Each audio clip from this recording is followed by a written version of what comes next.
Solo al caer enfermo se revela el verdadero corazón de los hijos.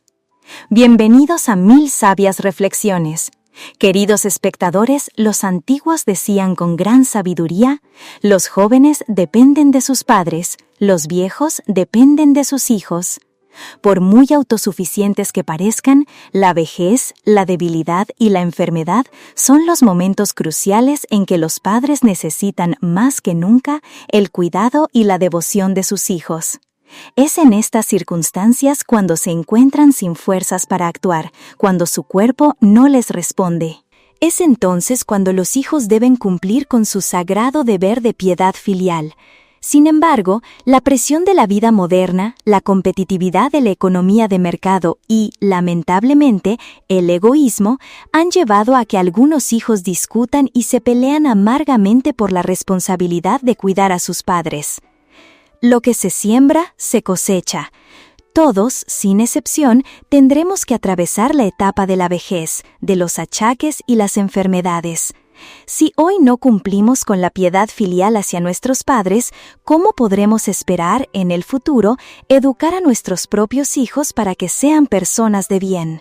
Acompáñenos hoy en 1000 sabias reflexiones a escuchar y a reflexionar profundamente sobre las historias que están a punto de oír. Le prometemos que hay muchas sorpresas y lecciones valiosas hasta el final del video. La primera historia ocurrió en el tenso pasillo de un hospital. La nuera, con el ceño fruncido, le espetó a su marido: «Tenemos tantas cosas que hacer en casa. ¿Cómo vamos a estar aquí cuidando a papá? Dile a tu hermana Ana o a tu hermana Berta que se dividan el tiempo para cuidarlo, ya que ellas están desocupadas». El hijo no tuvo tiempo de responder cuando probablemente Ana o Berta, o quien fuera, ya estaba frunciendo los labios en señal de protesta. «Yo también tengo un montón de cosas que resolver. Olvídate de mí». Otro de los hijos frunció el ceño con impaciencia y añadió: «En resumen, todos estamos ocupados. Además, papá tiene una enfermedad contagiosa. ¿Qué pasa si nos contagiamos al cuidarlo?». La nuera mayor, con aire de autoridad, sentenció con una frase lapidaria: «Ya está, no hay más que discutir. Contratamos a alguien para que lo cuide y listo». Como era de esperar, después de esa decisión, la situación transcurrió exactamente según lo planeado. Una mujer robusta, sencilla y alegre, que estaba cuidando a otro paciente en la cama de al lado, se ofreció espontáneamente a cuidar también al anciano. Su trabajo exigía una minuciosidad y una dedicación excepcionales, desde darle la leche y las medicinas hasta cambiarle la ropa y limpiarle el cuerpo. El anciano había perdido por completo la sensación de higiene, pero ella lo hacía con un esmero conmovedor, sin mostrar el más mínimo asco, sino con una dulzura y una ternura que recordaban el amor incondicional de una hija hacia sus padres. Mientras tanto, quizás tranquilos y con la conciencia apaciguada porque su padre ya tenía a quien lo cuidara, la docena de hijos, hijas, nueras y yernos del anciano solo aparecían de vez en cuando, como una brisa fugaz que apenas se siente. Lamentablemente, el cuidado tan dedicado de esta mujer no se prolongó por mucho tiempo. Apenas una semana después, el anciano falleció. Entonces sí que se reunieron todos los hijos y nietos, y en gran número. Lloraron ruidosamente, pero con una extraña calma dirigieron los solemnes preparativos para el entierro del anciano. Y en el pasillo, nuevamente, se desató una acalorada discusión sobre quién debía pagar la mayor cantidad de dinero para el funeral. El hijo mayor se acercó con un fajo de billetes para pagar a la mujer que tan compasivamente había cuidado a su padre. Con los ojos enrojecidos por el cansancio y la emoción, ella respondió con voz quebrada: «Cuidé al Señor porque sentí una profunda compasión por él. Tenía tantos hijos y nietos y nadie se preocupaba verdaderamente por él. Pero yo no me dedico a esto para cobrar, ¿sabe, joven?». El grupo que lloraba a lágrima viva y discutía en voz alta enmudeció de repente, sintiendo el peso de esas palabras. Luego, uno a uno, se escabulleron avergonzados. Reflexionando, ¿qué verdad tan rotunda encierra el dicho: lo que se siembra, se cosecha? Segundo, Los hijos se culpan y discuten cuando el padre enferma.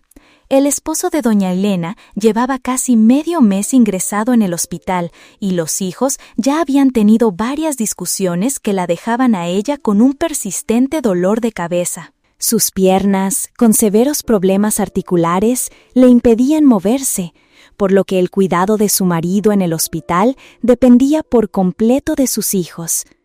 Sentada en casa, ella vivía en constante zozobra, con el corazón encogido por la preocupación.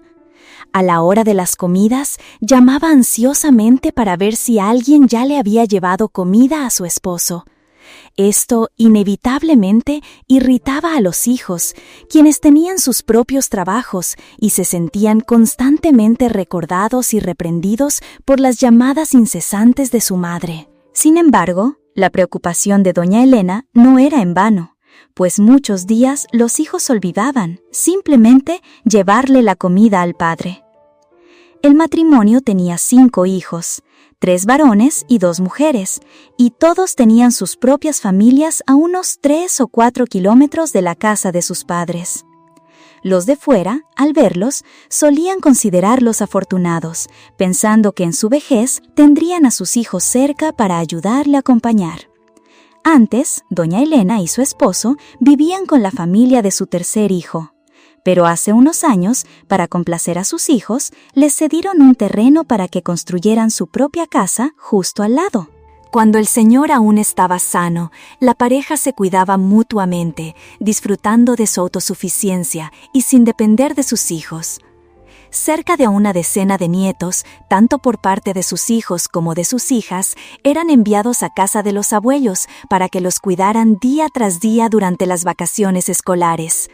Los fines de semana, los hermanos y sus hijos se reunían en casa de los padres para cocinar, celebrar y divertirse, y luego cada uno regresaba a su hogar sin problemas ni quejas. Los ancianos no necesitaban ayuda económica de sus hijos, ya que su pensión era suficiente para vivir cómodamente, e incluso a veces les daban dinero a los nietos para leche y otros caprichos. Cada vez que la familia se reunía, el ambiente era ruidoso, alegre y cálido, y los abuelos se sentían inmensamente felices. Así era lo normal, la rutina familiar. Pero tan pronto como el padre enfermó, los hijos comenzaron a discutir amargamente. Al principio, el cuidado del padre en el hospital fue asignado a la familia del tercer hijo, que vivía convenientemente cerca. A los pocos días, la nuera empezó a quejarse con voz de hastío. ¿Por qué tu esposa no va al hospital a cuidar a papá? Nosotros trabajamos todo el día y además nos ocupamos de la comida del abuelo. ¿Cómo vamos a arreglárnoslas con todo esto? Al escuchar a su cuñada, la nuera mayor intervino, levantando la voz con resentimiento. ¿Acaso no fueron los abuelos quienes cuidaron a sus hijos antes y hasta les dieron el terreno para construir su casa? Es su obligación cuidar a los abuelos. ¿De qué se quejan ahora? Y así, una discusión tras otra, sin un final aparente. Las palabras hirientes volaban por el aire. Más tarde, los hermanos se reunieron y acordaron turnarse para cuidar a su padre, 2 días cada uno. Pero a los pocos días, la hija menor regresó a casa para denunciar la irresponsabilidad del segundo hermano. Cuando le tocó cuidar a papá, solo fue al hospital por compromiso, sin ningún interés real. Ese día, el segundo hijo entró a la habitación, estuvo apenas 5 minutos, le dio un vale para una comida de caridad y se fue.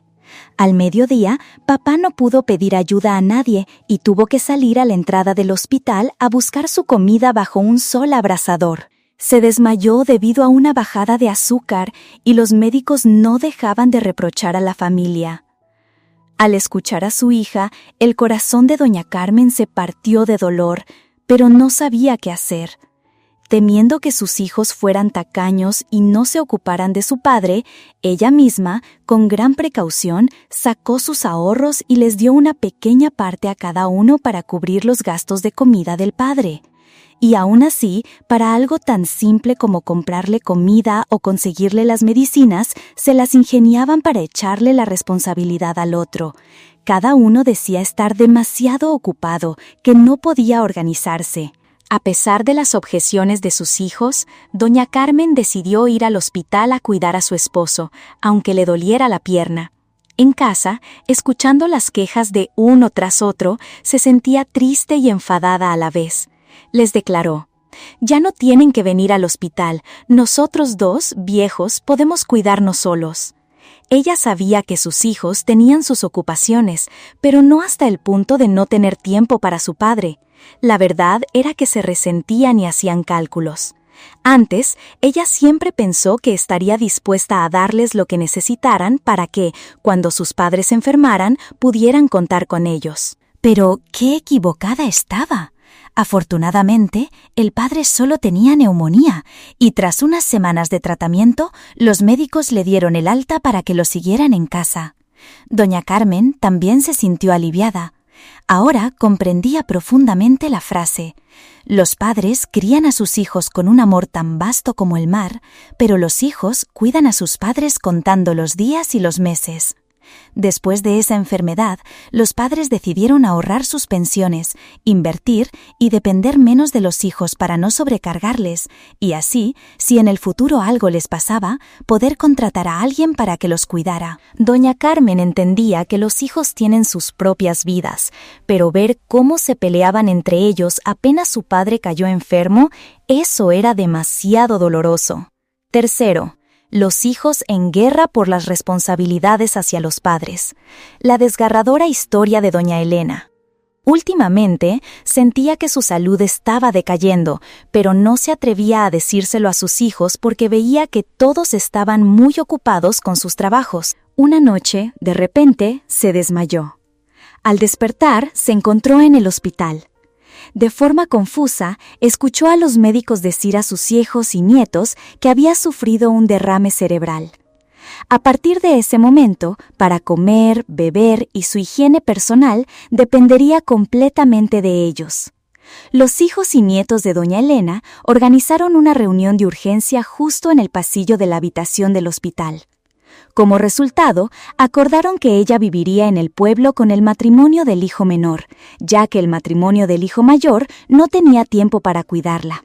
Si doña Elena se quedaba en un lugar fijo, de todos modos tendrían que contratar a una empleada doméstica para que la vigilara, así que era mejor que le dieran un dinero extra al hijo menor y a su esposa para que ellos se encargaran de cuidarla. La cantidad que el hijo mayor le dio al menor era exactamente igual a lo que habrían pagado por una empleada. Los gastos de medicamentos para doña Elena se sumarían y se dividirían equitativamente entre todos los hijos. El hijo menor sería el encargado de administrar el dinero que todos aportaran para el cuidado de su madre. Con un plan tan claramente definido, después de que doña Elena recibió el alta, fue llevada a casa del hijo menor. El primer mes, todo el cuidado transcurrió sin problemas.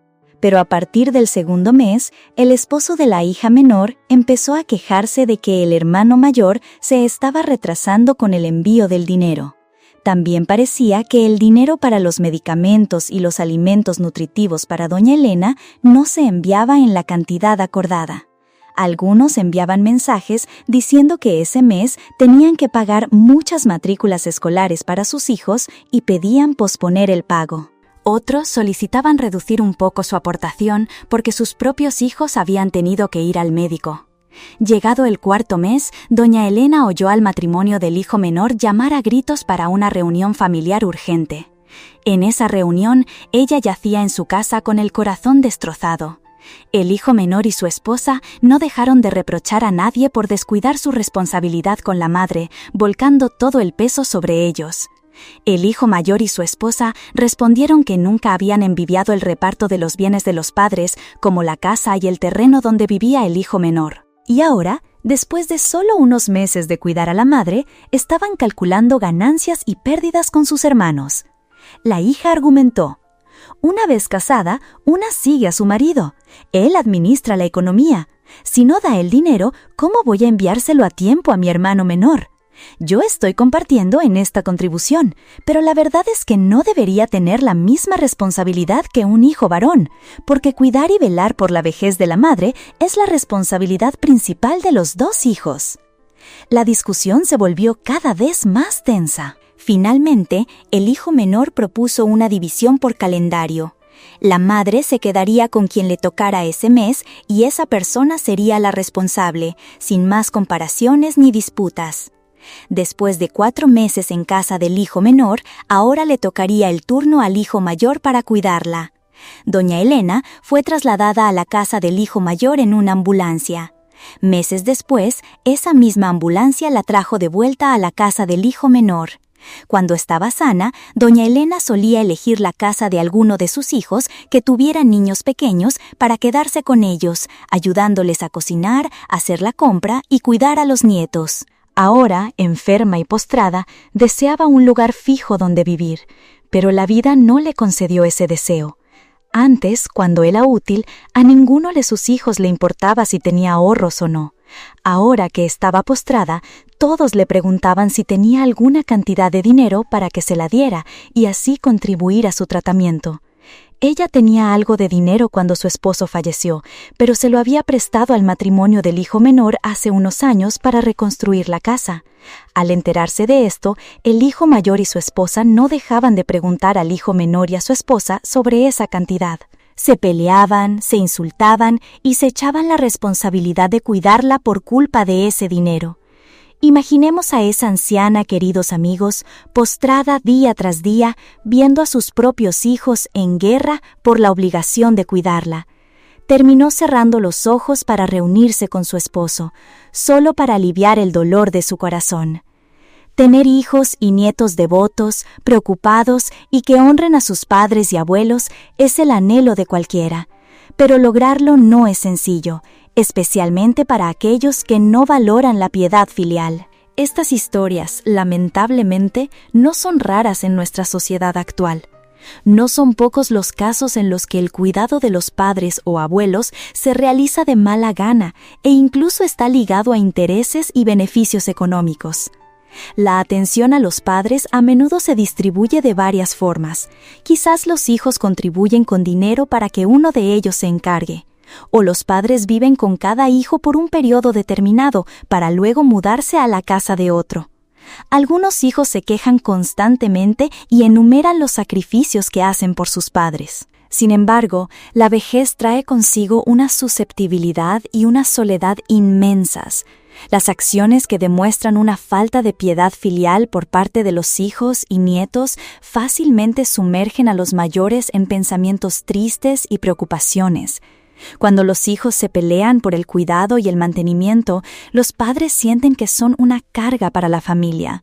Algunos priorizan lo material, olvidando por completo los valores espirituales. El cuidado y el sustento deben ir de la mano con el corazón, con la devoción y el respeto de los hijos, y no ser meramente una cuestión de dar dinero o contribuir con los hermanos para desentenderse de la responsabilidad. Después de todo, lo que se siembra, se recoge. Todos, sin excepción, tendremos que atravesar la etapa de la vejez, de las enfermedades y las dolencias. Si hoy no cumplimos con la piedad filial hacia nuestros propios padres, ¿cómo podemos esperar enseñar a nuestros hijos a ser personas piadosas y respetuosas? Ahora, permítanme compartir con ustedes una historia, un relato que quizás nos haga reflexionar profundamente sobre todo esto. Es una historia sencilla que bien podría llamarse El cuento de la familia. Habían pasado ya 10 años desde que el esposo de la anciana había fallecido. Últimamente, por las noches, le costaba conciliar el sueño. Había un asunto que guardaba en su corazón, una idea que la inquietaba. Quería poner a prueba el verdadero corazón de sus hijos. Había tenido la dicha de dar a luz a 2 hijos varones, y su familia siempre había vivido en armonía, con un hogar cálido. Pero la vejez había llegado, y con ella los ojos se nublaban y los pasos se hacían lentos. Anhelaba una vejez tranquila, rodeada de sus queridos hijos. Así que, una tarde, llamó a ambos por teléfono. «Quiero una reunión familiar, hijos. Tengo algo importante que decirles», les comunicó. El hijo mayor, con voz preocupada, preguntó insistentemente. «Madre, ¿qué ocurre? Dinos, estamos aquí para escucharte». Una hora más tarde, se escuchó el ruido de coches en la entrada. Hijos y nietos llegaron en masa, formando un gran grupo. Empezaron a murmurar entre ellos sin cesar. ¿Acaso pensaban que su madre iba a repartir su herencia? Ella permaneció en silencio, sin decir una palabra, permitiendo que sus hijos comieran tranquilamente. Casi al final de la comida, con suavidad, empezó a hablar. Estos últimos días me cuesta masticar, los ojos se me nublan y me duelen los oídos. Todo el cuerpo me duele y paso noches enteras sin dormir. Hoy, que están todos aquí reunidos, quiero confesarles algo que he guardado durante mucho tiempo.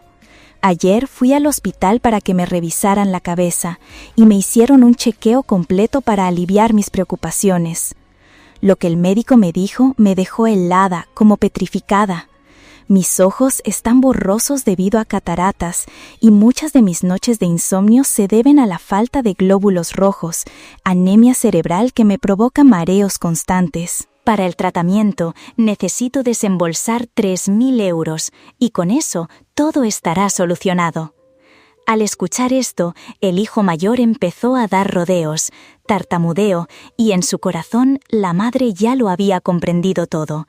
Había dado a luz a sus hijos y en la vejez esperaba su piedad filial. Quería ver de qué pasta estaban hechos.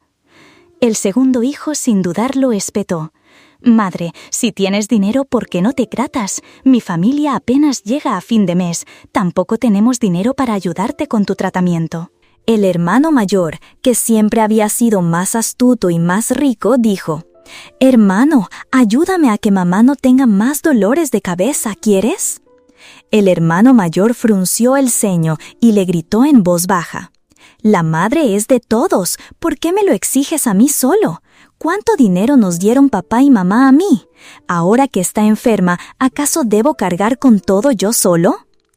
El hermano menor no se quedó atrás y con un puchero en la cara respondió: «¿Qué he recibido yo para que me compares? A ti te compraron un terreno que pusieron a tu nombre cuando te casaste. Cuando construiste tu casa, papá y mamá estuvieron allí 2 veces al día ayudándote a limpiar. ¿Lo recuerdas o lo has olvidado? Y cuántas cosas más que no he mencionado. Los muebles, el televisor que mamá compró. Ahora que mamá está enferma, ¿vienes a evadir la responsabilidad y quieres que yo solo me haga cargo?». Y riendo con desdén, añadió: «Ay, hermano». El hermano menor golpeó la mesa, mostrando un total desprecio. «Sí, tú recibiste mucho más de lo que dijiste.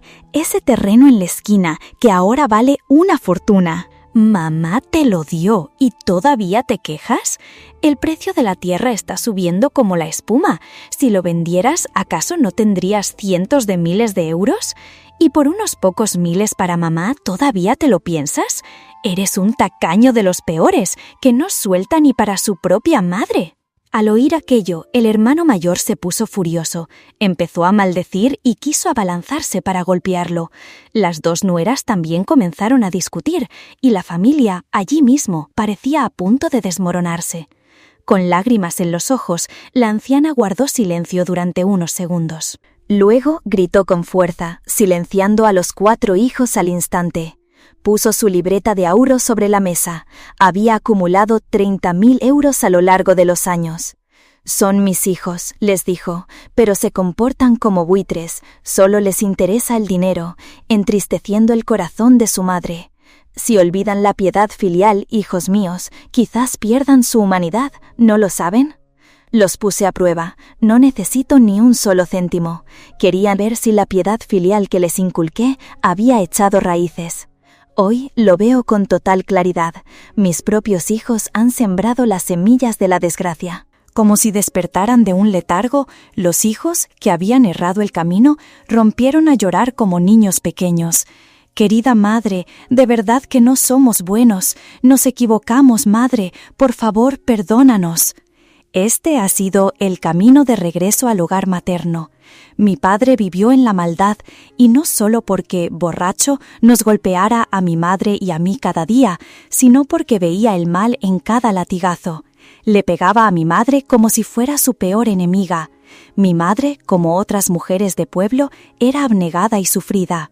Soportó a mi padre como una deuda de 1000 vidas, acumulando y pagando todo de una vez. Varias veces me enfurecí con el mundo entero, incluyendo a mi madre, por no dejarlo, incluso por no poner veneno en su bebida para que muriera. Así cargué con el pecado de la ingratitud. Esas veces mi espalda sentía los latigazos de mi madre. Me enfadaba con ella. Mi madre amaba a mi padre hasta la locura, hasta el punto de no distinguir el bien del mal. Lo amaba tanto que era capaz de golpear a la hija que había llevado en su vientre con tanto dolor. Y sin embargo, en algún rincón de mis pensamientos me veía a mí misma tan cruel como mi padre. Sentía la sangre helarse en mis venas. Era la sangre de mi padre, pero él y yo no estábamos del mismo lado. Era demasiado pequeña para sentirme capaz de matar a ese hombre. Cada día, al sentarme a la mesa, comía mucho, solo para crecer rápido. El día que cumplí 18 años, mi madre sufrió un colapso mental después de una paliza que la envió al hospital durante casi medio año por un traumatismo craneal. Mi familia quedó arruinada económicamente porque ya no había nadie para trabajar. Mi padre se sentaba cada día en la oscuridad, con una garrafa de licor blanco frente a él. Ya no tenía fuerzas para golpearnos a mi madre y a mí, aunque siempre estuviera borracho. Trabajaba deshiervando, cultivando y fertilizando los campos de otros. Apenas alcanzaba para una comida al día y no podíamos cubrir los gastos de las medicinas de mi madre y el alcohol de mi padre. Un tío del barrio, que era contratista de construcción, me dijo: «Mira, ¿por qué no vienes a trabajar de ayudante en mis obras? Ya tengo bastantes peones, solo me falta una muchacha para limpiar y hacer las tareas pequeñas. Te pagaré lo mismo que a los chicos». Y así fue como empecé en la construcción. Si la obra estaba cerca, iba por la mañana y volvía por la noche. Si estaba lejos, me quedaba unos días y volvía en autobús una vez a la semana. Confiaba en que los vecinos echaran un ojo a mis padres. Me preocupaba, claro, pero la verdad es que mi madre tenía momentos de lucidez durante el día. En esos momentos sabía cocinar y recogía verduras del jardín. Cada vez que volvía de lejos, encontraba la casa en paz, con comida suficiente. Así me sentía más tranquila trabajando en las obras. Pero los ingresos no eran suficientes. Me dolía la cabeza pensando cómo conseguir el dinero para las medicinas de mi madre y el licor de mi padre. Una vez, al volver a casa, mi padre seguía sentado en su rincón, el mismo lugar al que se había acostumbrado desde que regresó de la comisaría por haber golpeado a mi madre hasta causarle el traumatismo craneal. Mi madre estaba sentada en el porche y en cuanto me vio me dijo: «Si te vas, también tienes que volver para cuidar la casa por mí». «¿A dónde vas, mamá?» «No lo sé. Aquí me siento triste». De repente, un miedo vago e indefinible me invadió y sentí un nudo de dolor en el estómago. En casi 20 años de su juventud, mi madre nunca había usado la palabra triste para hablar de sí misma. Ahora, en su estado más inocente, olvidando y recordando a ratos, se sentía triste como una niña que no tenía con quién jugar. Salió a pasear por el principio de la calle y volvió con un manojo de flores de vivos colores. Las trenzó en un cordón y las colgó frente a la puerta. Al pasar, las tocaba. Al volver a pasar, las volvía a tocar. Mi madre sonreía. «¡Le gusta!». No sabía de dónde había sacado mi madre ese gusto por esas flores. Después me di cuenta de que en todo el barrio solo había una casa con una bugambilla de un naranja vibrante, y ahora mi madre era como una niña. Cualquier cosa brillante le gustaba, la recordaba y listo. Mientras trabajaba, escuché al tío contratista decir: «Se acerca la temporada de lluvias, el trabajo en las obras disminuirá», lo que significaba que pronto me quedaría sin empleo. Así lo entendí yo. De repente, la idea del dinero para las medicinas de mi madre durante los meses de lluvia se volvió un problema insuperable. Esa noche, en la obra, elegí el lugar más seguro para dormir. Fuera estaban todos los obreros y peones, todos hombres. Me desvelé, sin poder dormir. Mi mente no dejaba de pensar en el dinero. Si no había medicinas, mi madre no tendría momentos de lucidez durante el día, y eso sería muy peligroso para mi padre. porque cuando ella se ponía demasiado tensa podía golpearlo, y mi padre ya no tenía fuerzas para huir. Me revolvía sin poder dormir. Vi una sombra que entraba desde fuera. Bajo mis ojos reconocí al contratista. Pensé que estaba sonámbulo en mitad de la noche o que necesitaba ir al baño, pero se dirigió hacia donde yo estaba acostada. Al verme despierta, me preguntó directamente: ¿quieres ganar más dinero? De repente, como si rascara justo donde picaba, cualquiera habría asentido. Si te animas, te doy 300 por una vez. Tartamudeé: ¿darme qué? Se sentó más cerca de mí, me tocó el hombro. Eres bonita, ¿qué dificultad hay en ganar dinero? Por un reflejo natural le aparté la mano. Él sonrió y se levantó. 300 por una vez es una vez y media lo que ganas en un día, sin contar a los que duermen ahí fuera. Si aceptas 100 por cada vez, de día y de noche, ganarás millones. Se marchó, sin obligar, sin forzar. Pero me dejó con un deseo de dinero tan extremo. Y pasé mucho tiempo reprochándome a mí misma que eso era prostitución, que era algo despreciable, sin importar cuál fuera el propósito. A la mañana siguiente volví a casa sin ir a trabajar, demasiado agotada después de una noche en vela, sumado a una sensación de revuelto en el estómago.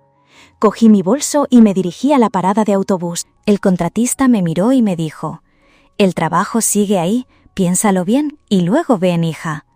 Caminé sin volver la vista atrás, para dejar clara mi actitud de desprecio. Sentía, a mis espaldas, muchísimas miradas siguiéndome, burlándose. Llegué al inicio del pueblo, sintiendo un vacío desolador. Me quedé en shock por un momento. Solo entonces me di cuenta de que la parra de bugambilias de la casa de la esquina había desaparecido. Solo quedaban unos cuantos tallos secos.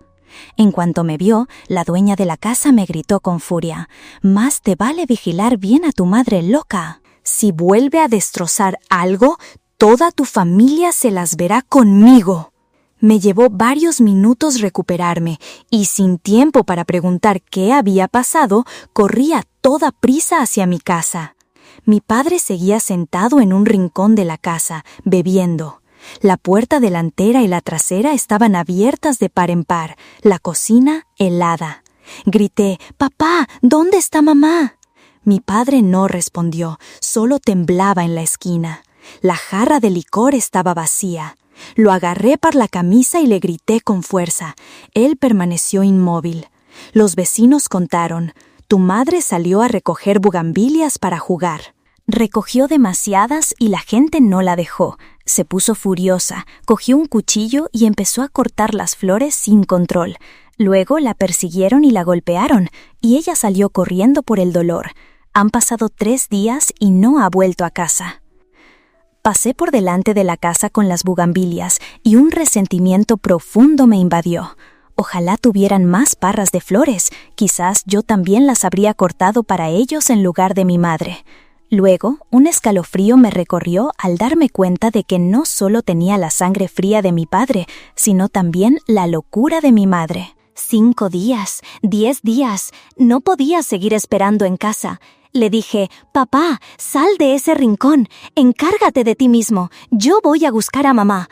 No me importaba si mi padre podía cuidarse solo o no. Me eché la cesta al hombro y me fui. Pero al llegar a la puerta, recordé de repente que no tenía dinero. ¿A dónde iría sin dinero? Justo al pensar en eso, mi odiosa mente recordó al capataz con su voz llena de insinuaciones. «Todavía hay trabajo, puedes volver cuando quieras». Espanté esa idea de mi cabeza 1000 veces y seguí caminando. Pero yo tenía hambre. En este pueblito diminuto no había más trabajo que la labor del campo. Pero en medio de tal hambruna, ¿cómo podría soportarlo? Primero pedí una comida. Fui al sitio de construcción. Realmente no había ningún otro lugar donde pudiera ir a pedir comida con tanta desvergüenza. El capataz me llevó a un puesto de comida cerca del lugar y me observó devorar el plato.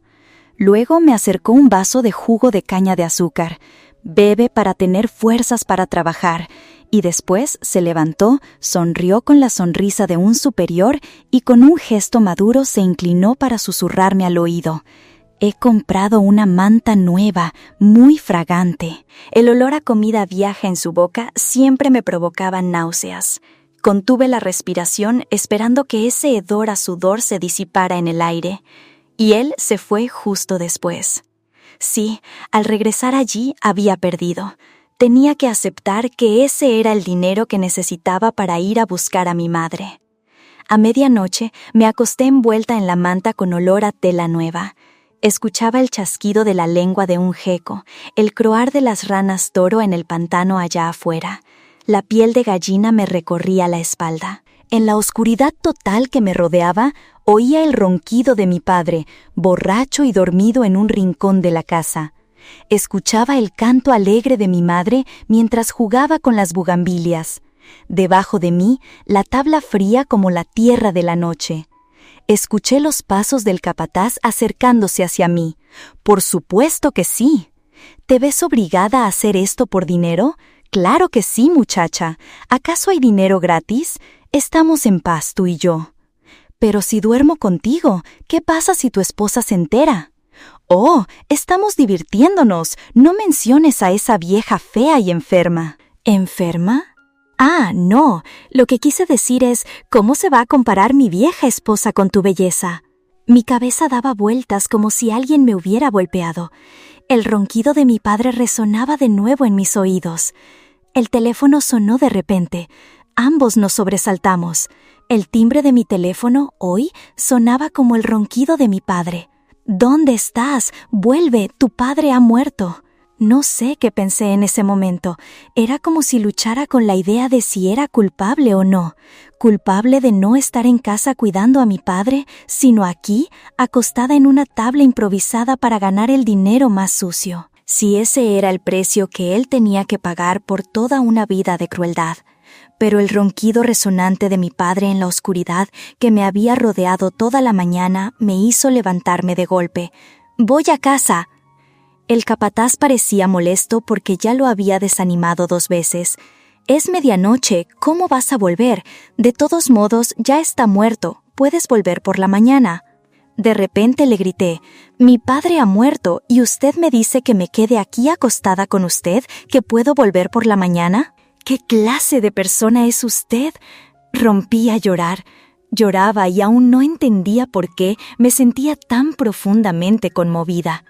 Salí directamente hacia la oscuridad más profunda, sin saber cómo regresaría a casa esa noche.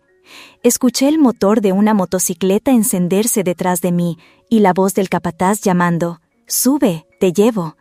Me subí a la moto de ese hombre al que, hacía solo unos minutos, había despreciado hasta el punto de pensar que nunca podría despreciar a nadie más.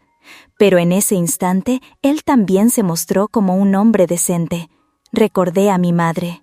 Me preguntaba dónde estaría, si seguiría viva, si alguien la estaría oprimiendo.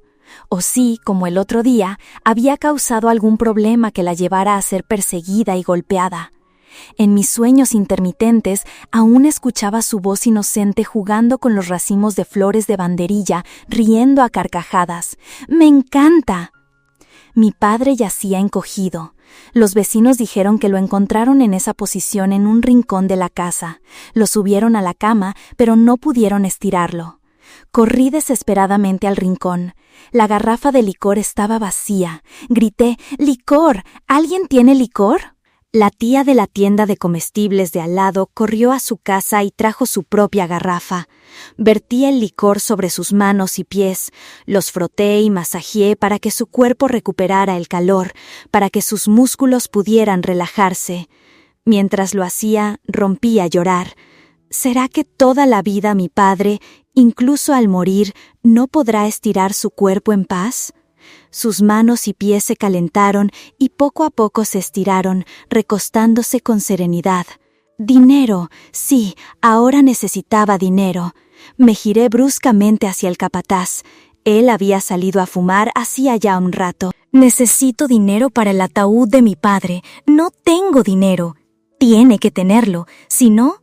Saqué mi teléfono, abrí el archivo de audio de la conversación de intercambio sobre la fría tabla en la obra. «Es suficiente dinero para el ataúd de mi padre, si no, esto llegará a manos de su esposa». Él apretó los dientes, extendió los brazos para golpearme, pero yo miré dentro de la casa, donde los vecinos aún murmuraban. Marcó por teléfono al dueño de la funeraria. Guardé el teléfono en mi bolsillo y entré a la casa, escuchando a mis espaldas un par de veces la palabra diabla. Cuando estábamos a punto de llevar el cortejo fúnebre de mi padre, la vecina, dueña del jardín de flores de banderilla, vino a encender incienso en su honor. Luego, acariciándome el cabello, lloró. «Lo siento, hija mía, por mi culpa, por mi impaciencia, causé tanta desolación». Me incliné en señal de gratitud en medio de la multitud. En ese momento, mi corazón no tenía la capacidad emocional de reconocer lo que debía hacer con esa persona. Durante todo el funeral, miré hacia la puerta, deseando que la persona que entrara por ella fuera mi madre. «¡Mamá!». Antes de salir de casa con el poco dinero del funeral de mi padre, planté una flor de banderilla junto al porche, como una señal para que mi madre se detuviera y reconociera nuestro hogar. Después de deambular exhausta durante un mes, regresé a casa porque ya no sabía a dónde ir. El capataz pasó a mi lado, mirándome como a una extraña. Hacía mucho tiempo que había borrado el archivo de audio. Abandoné por completo la idea de usarlo para conseguir dinero. Cada mes trabajaba como ayudante en varias obras más. Encontré un lugar para aprender a hacer manicuras y pedicuras, y luego conseguí un empleo en un salón de belleza en el pueblo. Por la mañana iba a trabajar, por la noche volvía a casa. El enrejado de flores de banderilla ahora cubría por completo los alambres de espino, con racimos de flores brillantes. Cada día me levantaba temprano, me sentaba en el porche de casa a esperar a mi madre. Un día vi unos pasos ligeros que venían cantando y luego se detuvieron frente al enrejado de flores de mi casa. Me derrumbé y lloré como nunca antes lo había hecho. Esos pasos ligeros avanzaron uno a uno hasta detenerse frente a mí. Me entregó un racimo de flores entrelazadas que se puso y quitó del cuello. ¡Ay, qué bonito! ¡Es para ti! Me puse el collar de flores en el cuello y las lágrimas no dejaban de caer. Gracias, queridos espectadores, por habernos escuchado hasta el final. Si este contenido ha sido útil para ustedes, por favor denle un me gusta, suscríbanse a nuestro canal Mil Sabias Reflexiones y compartan este video con sus seres queridos. Nos encantaría leer sus pensamientos y reflexiones en la sección de comentarios. Hasta el próximo video. Muchísimas gracias.